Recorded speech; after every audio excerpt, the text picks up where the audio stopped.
Muraho neza inshuti zanjye nkunda, nishimiye kuba namwe muri iyi video. Nk'ibisanzwe ni ukuri kutavugwa.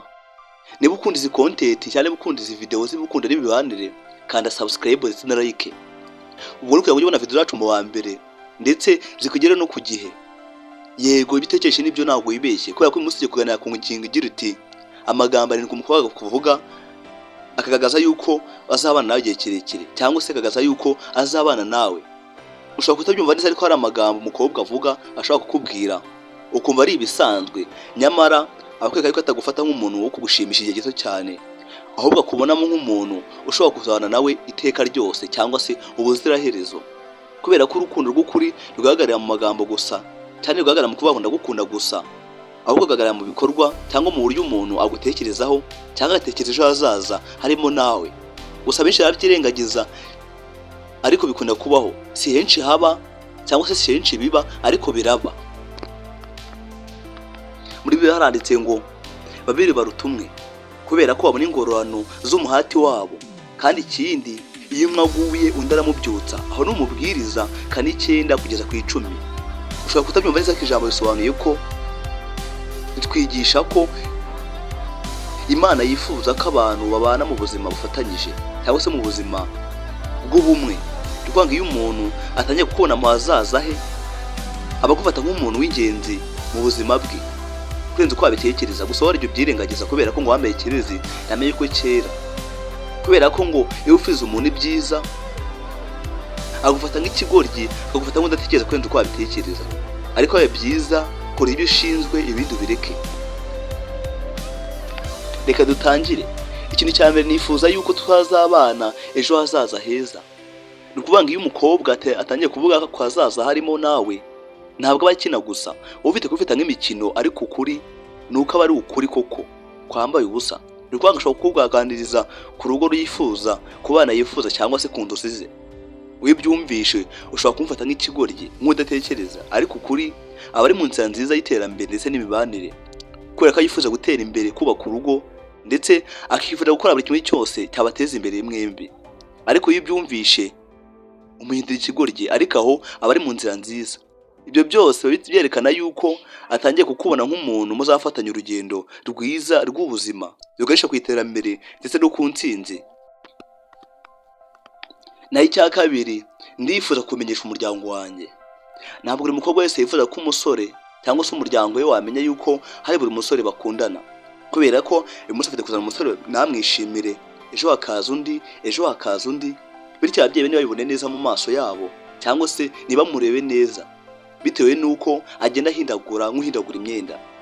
Ariko iyo ageze ashaka ko ababyeyi cyangwa umuryango we ubimenya, abaguye icyizere cyangwa se abaguye icyizere gikomeye cyane kurenza uko abitekereza. Gusa hari igihe utabimenya kubera ko ngo wambaye ikirezi namenya ko kera, harya wigira inanga ukigira intumva, bityo ugomba amahirwe yawe akwiranye nawe. Ibigaragaza yuko abatekereza by'igihe gito gusa, ahubwo abatekereza iby'igihe kirekire cyane cyangwa se ku iterambere ryanyu mwembi, kubera ko nawe abagushyira mu hazaza he. Yagiye gutekereza hazaza he mwese mwembi nawe agushyiramo, mwese ngo mwese mwishyiramo. Naho gatatu, reka tubanze dusenge. Umukobwa kwifuje ejo hazaza ntabwo yubakira urukundo rwe ku marangamutima, ahubwo ashaka ko Imana iba hagati yanyu. Muri Bibiliya haranditse ngo nimwiringire Uwiteka n'umutima wanyu wose. Aho ni Imigani 3:5. Ariko muri iki gihe ntabwo wakiringira Uwiteka, ahubwo ngo wiringira isura nziza, ikofi ndetse n'imyambaro. None ngo iki ni ikintu kiyongeyeho ngo na nyashi barasigaye baziringira. Ruvanga iyo umukunzi wawe ashimishwa no gusenga no gushaka ubushake bw'Imana, abayoboka umubano ufite urukundo cyangwa se ufite ufatiro rukomeye cyane kurenza uko abitekereza.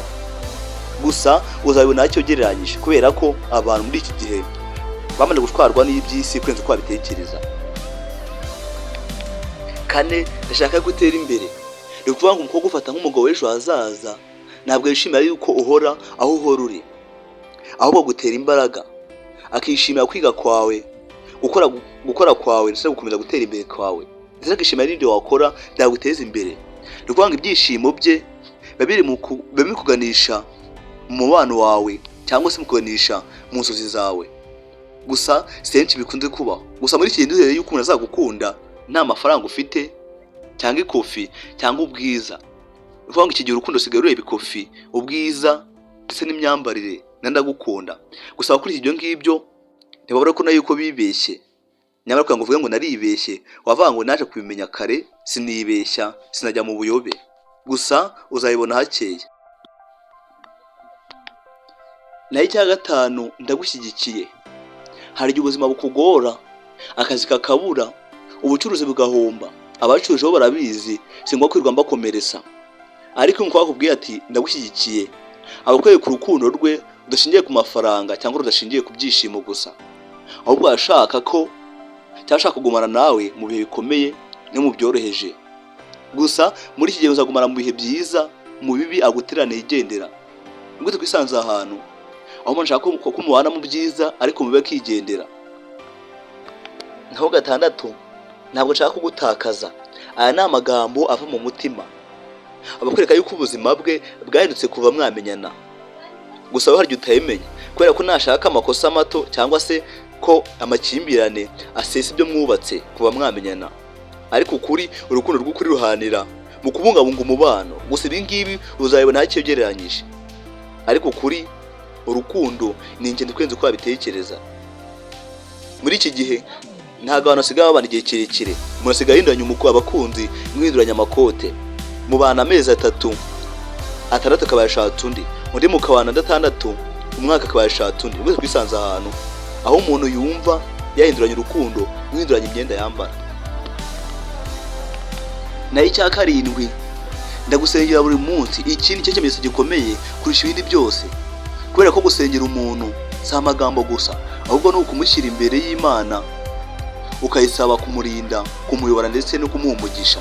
Ibyo biba bihagije, kubera ko si amagambo gusa, ahubwo n'ibyo birakora cyane kwezi ko wabitekereza.